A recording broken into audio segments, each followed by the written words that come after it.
With us now are two young students in the Boca Raton area of South Florida. Gentlemen, why did you join CAP? I joined Civil Air Patrol for the scholarship opportunities and leadership skills.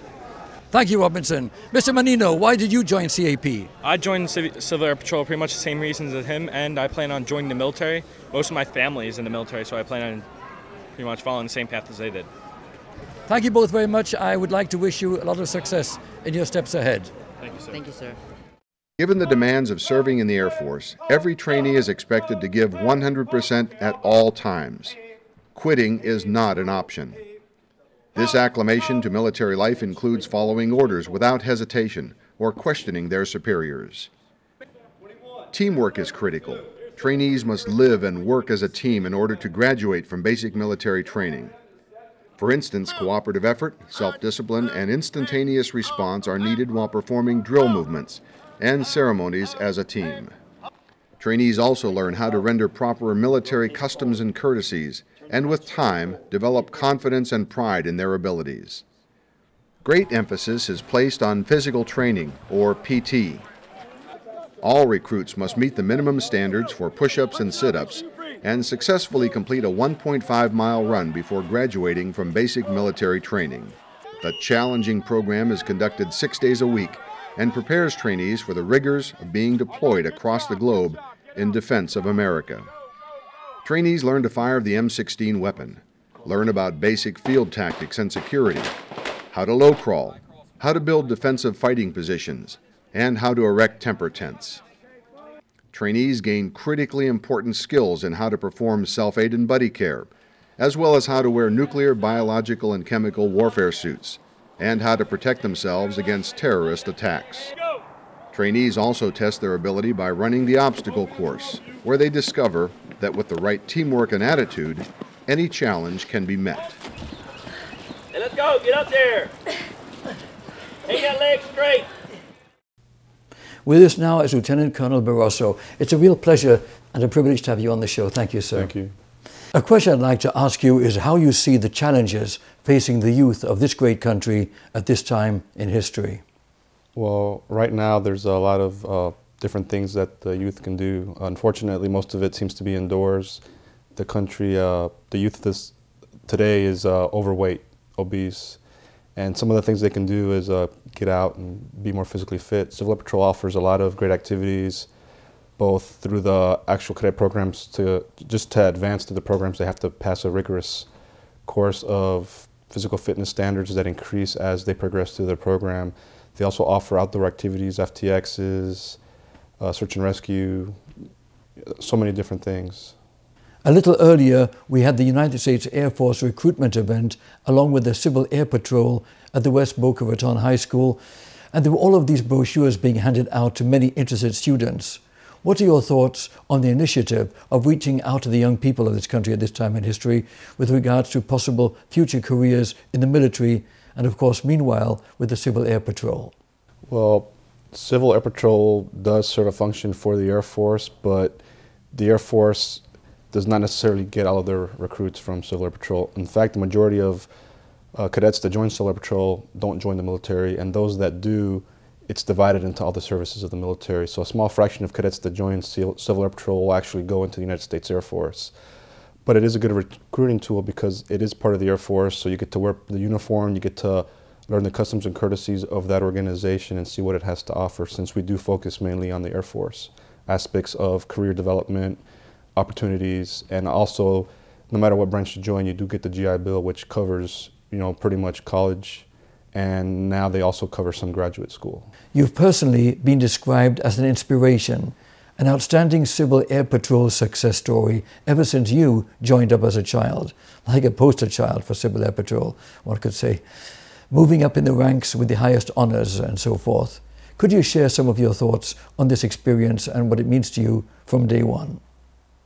I don't know about being a poster child, but I have benefited from the program. Of course, with anything in life, you only benefit, you get benefit out of something as much as you put something into it. I was able to put a lot of time and energy into the program, and the one thing that does make you successful in anything you do is just persistence. If you go to school and you persist, you're going to graduate. If you join Civil Air Patrol and you persist in the cadet programs, you're going to be successful because you're going to be able to complete all of the facets of it. It's not a very easy program to complete. Most cadets actually drop out because they get involved in other things. Some people are able to focus on other things and Civil Air Patrol. I was very successful doing that. And I think that's partially one of the reasons why I was very successful in Civil Air Patrol. And later you joined the military and now are an officer with the National Guard. Yes, that's correct. Could you tell us about your experiences in the military? Well, Civil Air Patrol helped me out early because I learned a lot about leadership, how to work with others, how to respect other people, whether they had the same rank or lesser rank. And that's pretty much, what leadership's about. It's not about what rank you have, but what can you accomplish working with others and just establishing those kinds of relationships. I've been very fortunate to serve overseas, working with not just U.S. military forces, but other countries and diplomatic personnel, and that level of respect and mutual respect in general just carries you a long way. Do you feel that with all of the distractions that exist in our society today, with games, movies, so many TV channels and so forth, are all of these distractions taking away and undermining patriotic and good social values? And is it therefore, in your opinion, harder to inspire our youth to appreciate the opportunities and liberty available to them in this great country and all that this great country has to offer for their future? I don't think it's harder. You just have to take a different approach into what you're trying to accomplish. The youth of today definitely have it a lot easier in many ways. When I grew up, it was Nintendo and Sega Genesis. It was very limited, but for us, it was great, equivalent to what today's youth view their Xboxes and PlayStations. But there are limitations, and in the end, if someone wants to get something, they have to go out and work for it. And Xbox is a great distraction. It's a great thing to do when you have free time, but you need to vary the things that you do, because if you just do one thing, that's everything's in moderation, right? And of course, that would limit one too. Let's talk a little bit about the Civil Air Patrol core values: service before self, the cadet programs, emergency services, aerospace education, and the Civil Air Patrol's purposes today as compared with back in World War II when CAP planes were defending the US coastline and attacking enemy submarines. In fact, as mentioned, we recently had Lieutenant Colonel Buddy Harris, a World War II veteran who participated in such missions, and he told us all about what inspired him to join Civil Air Patrol and the US Air Force. And here we are today. And I'd like to ask you what the roles of Civil Air Patrol are today, now that the world and the United States is facing international terrorism. So many countries are. How is the Civil Air Patrol assisting with homeland security and so forth? Well, Civil Air Patrol has changed over the last few years, mainly because of the fact of the situation after 9/11. But Civil Air Patrol is great because it offers the average citizen that doesn't want to change their career or their family life to come out and volunteer.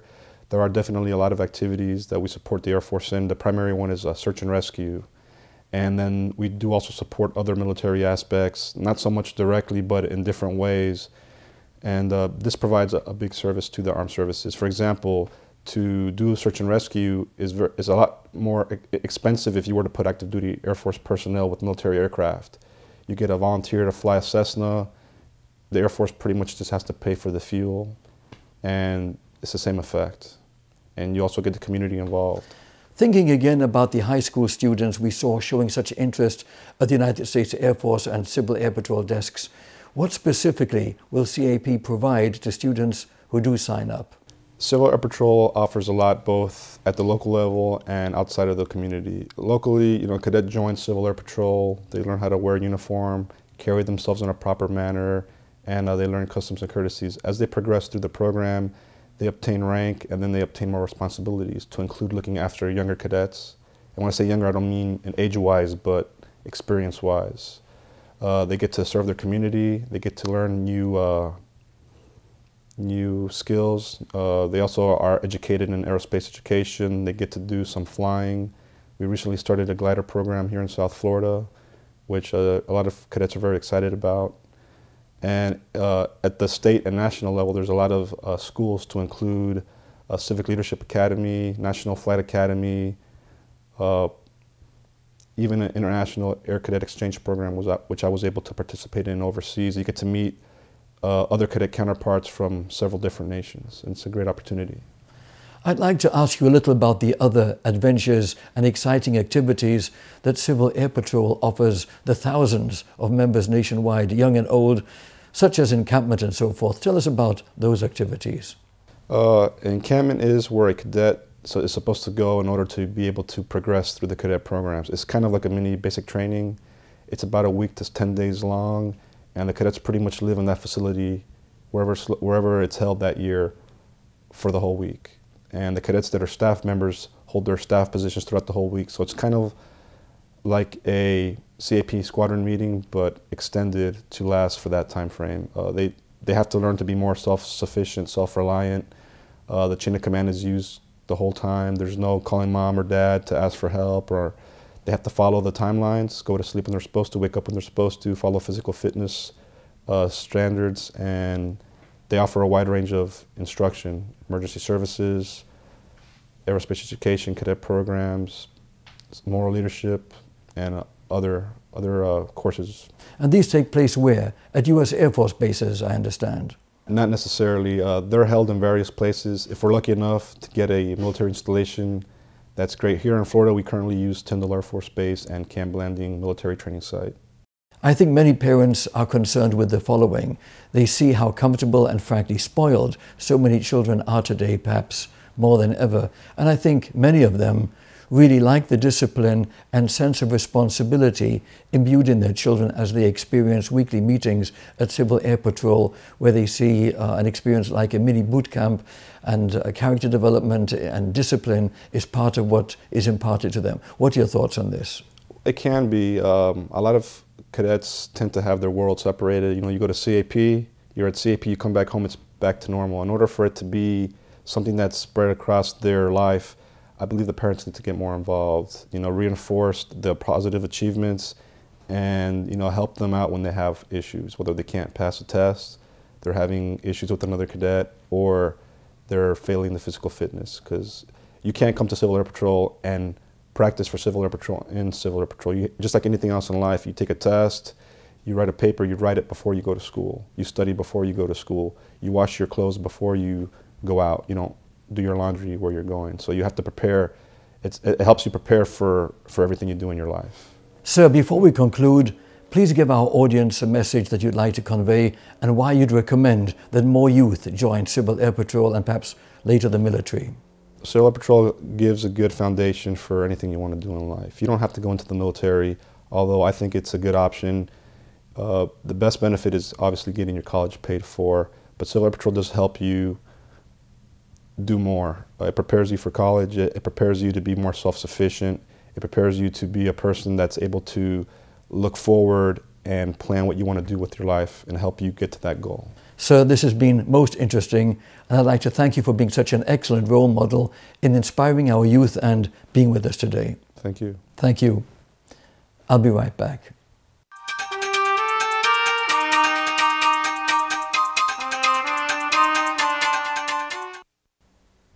This concludes our special show today, as we've just witnessed the United States Air Force along with the Civil Air Patrol in their efforts to motivate and inspire today's youth with a possible future in service for our great country. Thank you for being with us.